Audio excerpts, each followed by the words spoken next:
Welcome to the Implicit Bias Training. The following implicit bias training has been adapted from the UCLA Equity, Diversity, and Inclusion website. Why does implicit bias matter? Biases are all around us.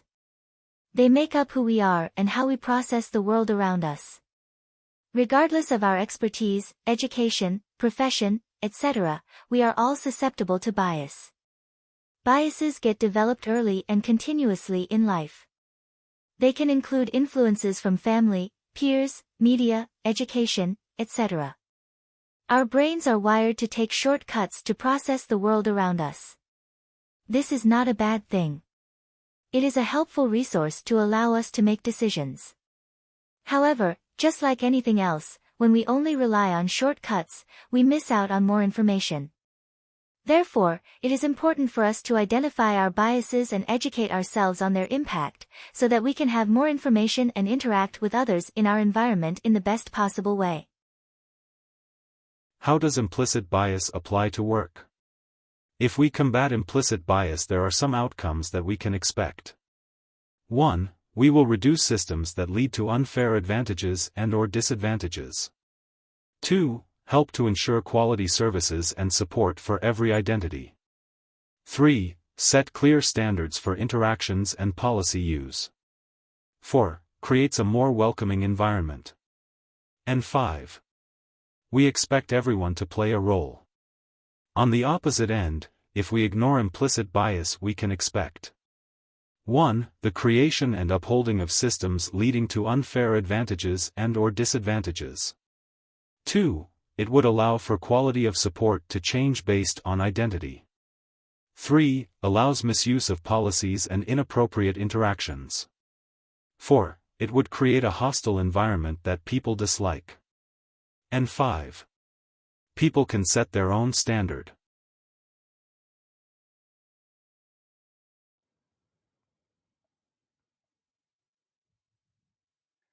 We evaluate all sorts of things. The best route to work, the best pizza in town, the most trustworthy presidential candidate. Yet we rarely stop to examine carefully what influenced our decisions. Perhaps we should.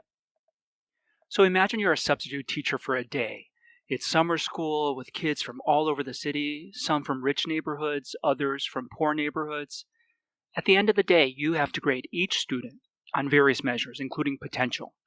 Any chance their socioeconomic class might influence your evaluations?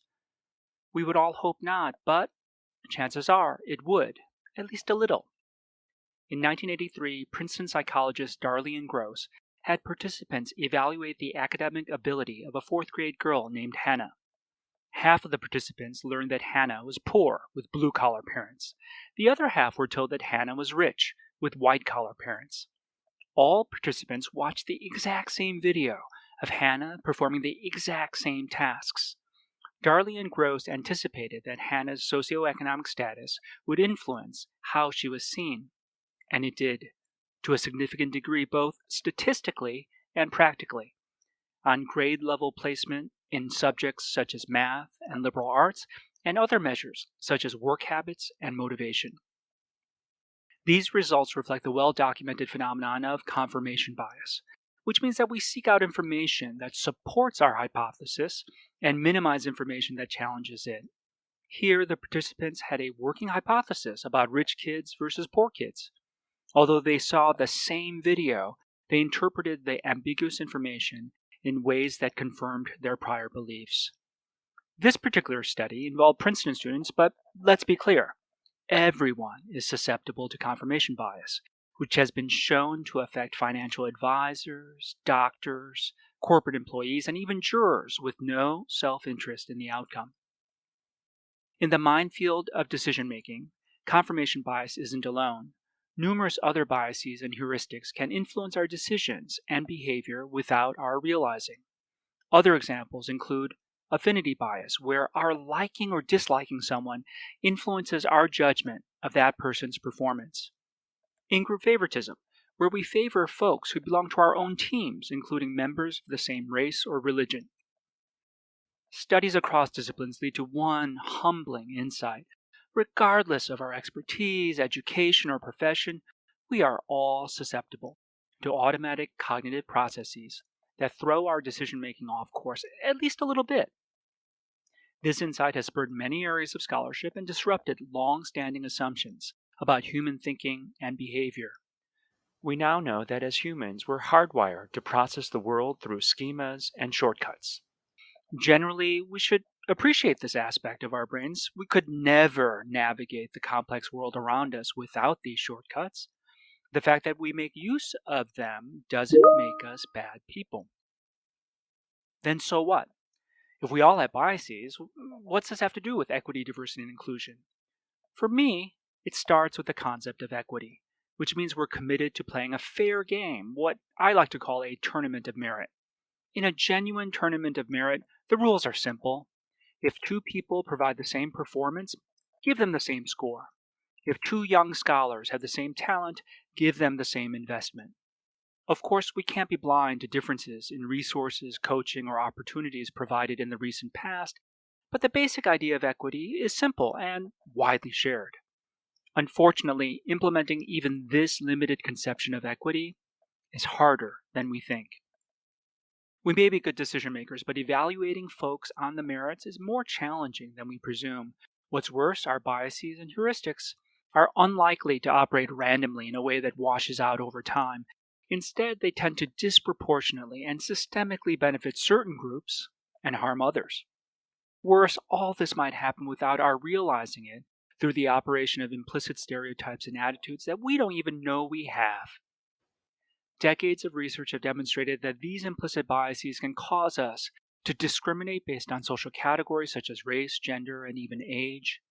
Implicit biases operate automatically, without conscious direction or awareness, and even if we earnestly want to do the right thing, they threaten our commitment to a genuine tournament of merit. Thankfully, that's not the end of the story. We're not immune from implicit bias, but we can take steps to counter them. As seen in the video, there are several types of biases that exist. The three types of biases covered were confirmation bias, affinity bias, and in-group favoritism.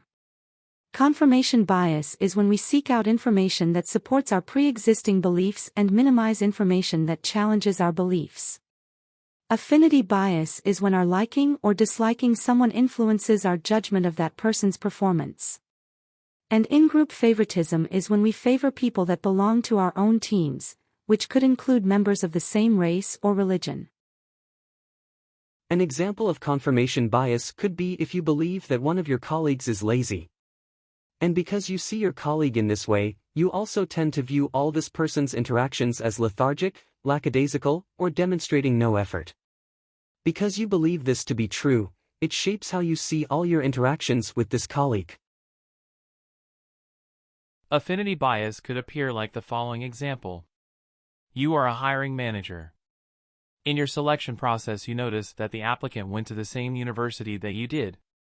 Since you and the applicant experience the same high-quality education, you automatically know that the applicant must also be very intelligent. The last example is of in-group favoritism.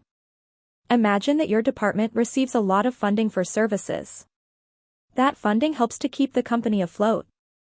Therefore, you believe your team is more important than another department who does not bring in revenue.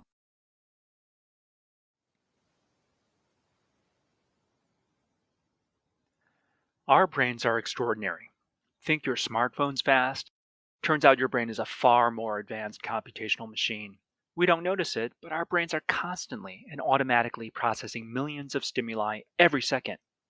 For example, if you see me walking down the street, through casual visual inspection, you instantly sort me into multiple social categories, such as male, middle-aged, and Asian.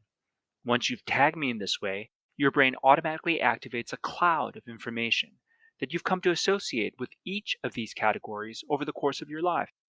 All of this happens without any conscious direction, effortlessly, while you're doing other things such as walking your dog, drinking your coffee, dodging cars, and checking your phone. How do our brains perform such complex tasks in real time? We can't possibly attend to each bit of data individually. Instead, we make sense of this fire hose of information by chunking our world through mental schemas. Schemas are templates of knowledge that sort specific examples into broader categories. Think of a chair. When you enter a room and see something with a flat surface, a back, and some legs, you just know it's a chair. And in the instant that you've categorized that thing as a chair, you know how to interact with it. Even if you've never seen this particular chair before, you know exactly what it is and exactly what to do. You sit. Unless something goes wrong, schemas are activated through automatic mental processes, or cognitions that occur outside of our conscious awareness and largely beyond our control. In this sense, they are implicit cognitions. They are also absolutely essential. Without these mental shortcuts, we'd never be able to navigate the world around us, at least not without expending all of our mental resources figuring out where to sit. For this reason, automatic mental processes, such as schemas, should generally be celebrated. It's a neat feature about our brains. Without them, we'd have no chance. But schemas don't apply only to things like chairs, they also apply to people. Because in some sense, we're just interestingly complex things. That means automatic processes lead us to sort fellow human beings by schemas, including social categories such as age, role, sex, and race. Here's where things get interesting.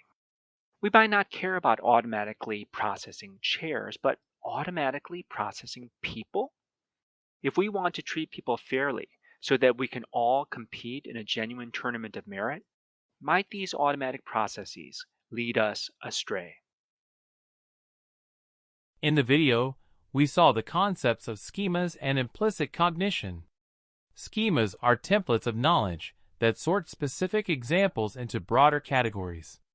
Implicit cognition is when schemes are activated through automatic processes that occur outside of our conscious awareness and are partially outside of our control.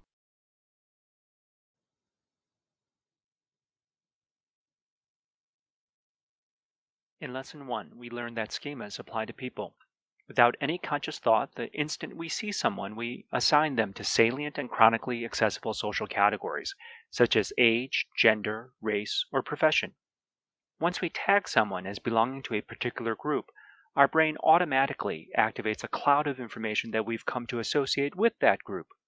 These associations then potentially influence how we think about and interact with that person.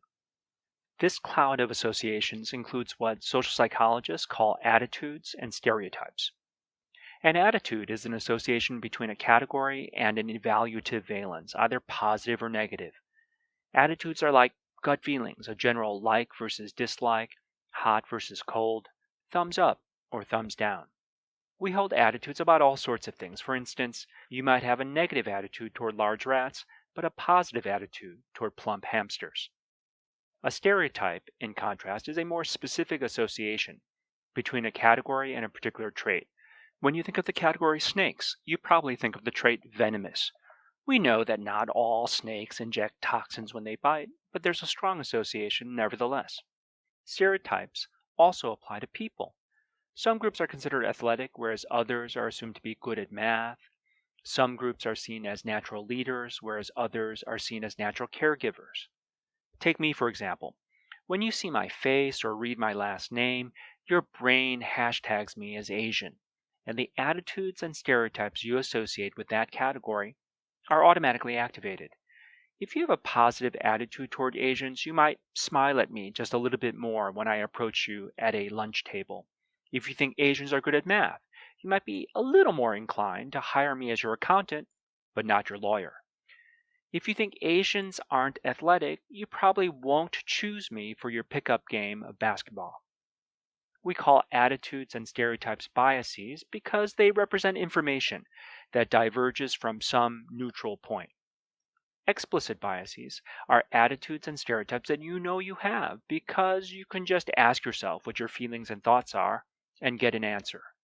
By contrast, an implicit bias is an attitude or stereotype that you have no direct introspective access to. In other words, asking yourself for an honest answer doesn't tell you what you need to know. Where do these biases come from? Why do we associate certain attitudes and stereotypes with some groups but not others? Well, think about how you learned that snakes are venomous. Or think about why certain smells or foods give you a warm feeling of home. It's through exposure in a particular context. Sometimes that exposure is through direct contact. Other times it's through secondhand or vicarious contact, mediated through stories, books, movies, social media, and popular culture. It's no different with people. Pause for a moment and think about your attitude toward Native Americans. Also, what traits do you associate with them? How did you learn all this? Was it through direct interaction? If it was more vicarious, how accurate and representative do you think those exposures were? Because we are aware of explicit bias, we're often mindful about checking them for accuracy, appropriateness, and fairness. Most of us actually strive to revise our prior attitudes and stereotypes on the basis of better information. But this sort of self-correction doesn't go on with implicit bias because we don't even know we have them. Unfortunately, there's increasing evidence that implicit biases, even though they operate invisibly, influence our actions and decisions in small but consequential ways. We just saw the concepts of attitude, stereotype, explicit bias, and implicit bias explained through video. Just to review, we will go over the definition of each term. Attitude is defined as a general gut feeling. A stereotype is defined as a trait associated with a category or group of things or people. Explicit biases are attitudes and stereotypes that you know you have. And lastly, implicit biases are attitudes and stereotypes that you don't know you have. You may be wondering where and when these concepts actually show up in the real world. And the answer is everywhere and all the time. Implicit bias can alter our decisions and behavior. For example, it can impact callback rates for a job interview, evaluations, interpretation of facial expressions, and even how we understand body language. A meta-analysis concluded that there is a stronger correlation or connection between implicit bias and our behavior than there is between smoking and lung cancer, or lead exposure and IQ.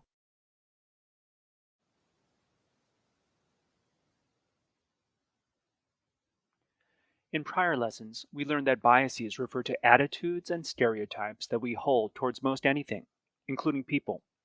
Most important, our biases can impact real-world behavior. So, if we want to promote a genuine tournament of merit, we'd probably want to check whether we have biases. Suppose we want to get inside a department chair's head and uncover her biases. Does she like Group A over Group B? Does she think members of Group B make better leaders than members of Group A? How might we find out? Well, we could just ask. Give her a questionnaire, ask her to engage in an honest self-reflection, and then report back. Just think, we could ask all department chairs whether they prefer white folks over black folks, young people over old people, or whether they think men or women work harder in the lab.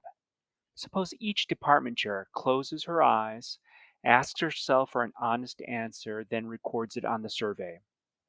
You know, as for race, I'm colorblind. As for age, I actually don't like millennials, and it's a close call, but men, at least on average, work harder in the lab. This is what it means for a bias to be explicit. It is consciously accessible through direct introspection. You can close your eyes, ask yourself the question, and elicit an answer. Turns out, this sort of explicit questionnaire technique has stark limits. Even if we are willing to admit these biases to ourselves, we are unwilling to share them with others because that may be embarrassing, unpopular, or politically incorrect. Even more challenging, however, is the fact that many biases exist beyond our conscious awareness. These are implicit biases, those attitudes and stereotypes that we possess but cannot identify through direct introspection. Unlike explicit biases that we know are there but might be unwilling to disclose, we are not even able to look inside ourselves and identify our implicit biases. Thankfully, innovative scientists have developed several tools to measure our implicit biases in ways that don't involve simplistic self-reports. Examples include priming instruments, linguistic tests, and neuroimaging. But the most popular and widely studied tool is the implicit association test, the IAT, which was developed nearly 20 years ago by the folks at Project Implicit. In the previous video, we reviewed specifically what an explicit bias and an implicit bias is. Again, an explicit bias is a bias that you are aware of, and an implicit bias is one that you are not aware of.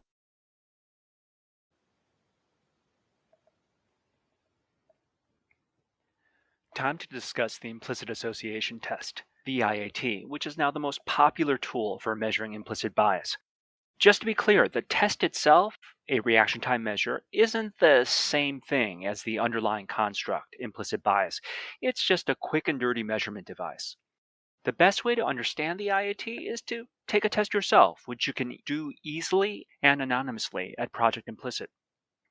For now, I'll offer a quick synopsis. Understanding the IAT, and indeed all reaction time measures, begins with a basic insight. It's always easier for our brains to sort two concepts together if they are closely associated in our minds. For example, if I say the word dog and ask you to complete this word, you'll be quicker to think cat than bat. Or if I say the word doctor, you will be quicker to think nurse than purse. Armed with this insight, scientists created the IAT, which measures how quickly we sort various pictures and words flash on a computer screen together. Our sorting speed reflects how tightly we associate any two concepts. Quicker sorting means stronger association. The black-white race attitude test, for example, compares implicit attitudes toward two racial categories, black folks and white folks. Each racial category is represented by cropped photos of male faces. To begin, you're asked to sort the faces as quickly as possible. If you see a white face, hit a key to your left. If you see a black face, hit a key to your right. Next, you sort words that represent two attitudinal categories, good and bad. When you see a good word such as beauty, hit a key to your left. When you see a bad word such as filth, hit a key to your right. Now the real challenge starts. You're instructed to sort both photos and words, whatever flashes on the screen. For some runs, you are instructed to press the same key for white faces and good words, say on your left, and a different same key for black faces and bad words, say on your right. If you have a more positive association with white folks as compared to black folks, then in this particular arrangement, you will find your groove and fly through the test. Most of us do. But on other runs, which are randomized and counterbalanced, the IAT will give you different directions. Press the same key for white faces and bad words, and another same key for black faces and good words. In these runs, most players can't quite get into a groove, take longer to respond, and make more mistakes by hitting the wrong key. The average time differential between the two arrangements, white plus good as compared to black plus good, is called the IAT effect and reflects the strength of an attitude. On average, we might be a fraction of a second faster pairing white faces with good words than black faces with good words. This means that on average, we have an implicit preference for whites. Over nearly 2 decades, millions of people have taken implicit association tests hosted by Project Implicit. These tests have measured everything from racial attitudes to gender associations to preferences for one political candidate over another. The results are overwhelming. Implicit biases, measured by reaction times, are systematic and pervasive. They are statistically significant, which means they are not due to chance. On average, our implicit attitudes, which, to remind you, are overall valences toward a category, predictably favor certain groups over others. 80% of participants prefer young over old, 69% thin over overweight, 68% white over black, 76% able-bodied over disabled. Our implicit stereotypes, which are specific trait associations, are also predictable. 72% of participants associate blacks with weapons as opposed to harmless objects. 61% associate Asians with the foreign as opposed to American. 72% associate women with humanities as opposed to math. 76% associate women with family as opposed to career. Pervasiveness does not mean that every single person has the exact same amount of bias. There's wide variability across individuals and groups. For instance, most whites have an implicit preference for whites over blacks, but African Americans show no preference on average. But there's a natural bell curve around that zero average, with about a third of African Americans also showing an implicit attitude in favor of whites over blacks. Unfortunately, no one is immune. But this doesn't mean that we're powerless. As seen in the video, the Implicit Association Test, or IAT, measures how quickly we sort various pictures and words as they flash on a computer screen together. The faster we sort a piece of information, like a picture, the stronger the connection with that associated thing, or word in this instance. So up to this point, we have learned what implicit bias is and some of the types of bias that exist. You may be asking yourself, if an implicit bias is a thought or opinion of something that I do not even know I have, how can I work on it? Luckily, there are ways to identify our own implicit biases, including implicit association tests. In the description area of this video is a link to several implicit association tests through Harvard University. We would like you to take at least one of these tests and report back on your experience, not your results. Once you click on the link, scroll to the bottom and select, I am aware of the possibility of encountering interpretations of my IAT test performance with which I may not agree. In order to proceed, you will need to select, knowing this, I wish to proceed. You then will be able to select which implicit bias test you would like to take. We ask that you take one test, but feel free to take as many as you like. Once you have taken one of the implicit association tests, use the link labeled Implicit Association Test Feedback to let us know how it went. This link can be found in the description section of the video.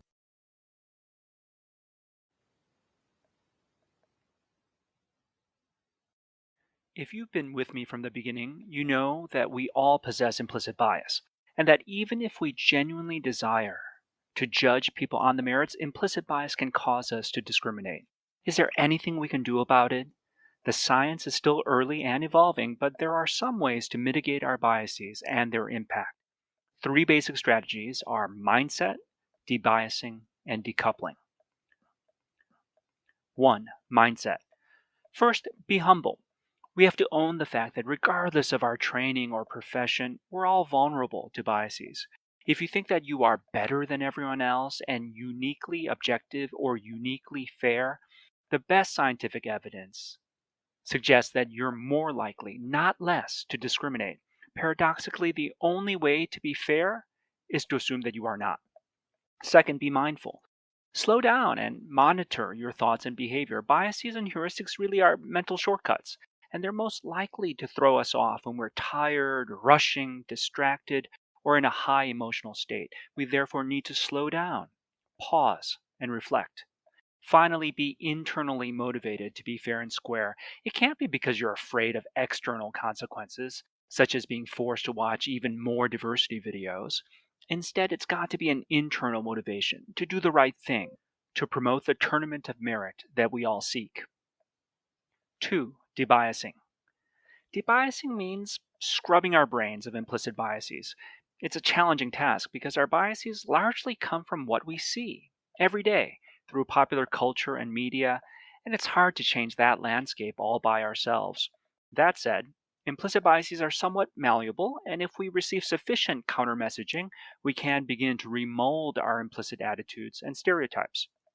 Debiasing can occur through meaningful exposure to countertypical exemplars. For example, individuals who occupy counter-stereotypical roles. Female scientists, Latino doctors, Asian novelists. If we're fortunate, we encounter countertypical exemplars in our daily lives by navigating diverse and fully inclusive communities. For instance, if you enter a college with lots of women deans and professors, you're likely to decrease your implicit stereotype that links leadership to men over women. And even though we can't unilaterally control the media, we do have some control over the images and experiences we consume. So, what's on your screensaver? What photos hang on your wall? Whom have you had lunch with? Don't get me wrong, hanging a photo of President Obama won't rid you of bias, especially if you loathe his politics. But lots of little things, over time, can produce meaningful change, especially if we remain constantly vigilant and actively resist stereotypical associations. One helpful exercise is stereotype replacement, which goes something like this. First, recognize when your thinking seems driven by implicit attitudes or stereotypes. Second, label such thinking as biased. Third, reflect on why this occurred in the first place. Last, replace that thought with a counterexample and try to think and act accordingly. 3. Decoupling. The truth is, often we won't be able to meaningfully scrub our brains, so we need to pursue a parallel strategy of decoupling, breaking the causal link between bias and behavior. If we know that our brains are imperfect, we must design procedures and structures that check against predictable failures. Think of these as structural or institutional reforms that function notwithstanding human error. For example, if unconstrained discretion allows too much room for implicit bias to manifest, we can cap in discretion and agree explicitly on merit criteria before evaluating candidates, adopt standardized evaluation forms, add structure to interviews. If implicit attitudes lead us to favor our own in-groups, leading to self-replication, we can diversify search committees such that one person's in-group bias counters another's. If we can't see the subtle ways that implicit bias is creeping in, we can try to use metrics and data dashboards to warn us about drift. That's why we at the Office of Equity, Diversity, and Inclusion check applicant pools and shortlists to make sure that talent isn't prematurely filtered out from full faculty consideration. We don't have all the answers, but at the faculty search briefing, we'll try to pull together useful procedures and strategies that counter not only implicit bias, but other patterns and tendencies that undermine a genuine tournament of merit. Remember, no one is immune. No one is perfect, and we're all still learning. But when we work together in good faith, we can build equity for all. Just because we have biases does not mean that we cannot do something about it. 3 of the techniques outlined in the video we just saw included mindset, debiasing, and decoupling. When it comes to our mindset, we want to remember to be humble, be mindful, and be internally motivated. For the process of debiasing, we want to look for countertypical examples that can help widen our perspective. And lastly, the process of decoupling helps us to break the causal link between bias and behavior. All of these techniques listed and seen in the video can help us to counteract bias, and can only work if we actively practice them. By being aware of how biases can impact our decision-making and our behaviors, we can work to identify our own biases when possible. And even for the biases that we are unaware of, we can still work our best to create environments where people around us have accessibility to resources, where everyone is invited to participate, and where everyone's voice is valued and included in the decision-making process. Only then can we truly have spaces that are welcoming and safe for everyone. Some things that we would like you to think about moving forward are: 1. After taking at least one of the implicit bias tests, what is one thing that you will do differently? 2. How will the information from this training help you in your role in the workplace? And 3. What is one way that you could combat bias that you witness? Combating bias is not something that will be accomplished overnight, but instead is something we have to choose to do on purpose in every interaction we have. What will you choose to do? There are some next steps you will need to do in order to complete this training. The first is to complete one of the implicit bias tests using the link found at the bottom of the description section of this video. The link will also pop up at the end of this video for you to click on. After you complete the implicit bias test, you will need to return back to your ICM training profile. Once there, you will scroll to the training titled Implicit Bias on your training list. To the right of the title will be a button labeled Action. click on the button labeled Action and select the Take Quiz option. Another drop-down menu will appear with only one option in it. Select that and the quiz questions will open in a new window. Answer all of the questions and submit your quiz. You have now made it to the end of the content for the implicit bias training. You should see the link to the implicit bias test appear on your screen now. Thank you and take care.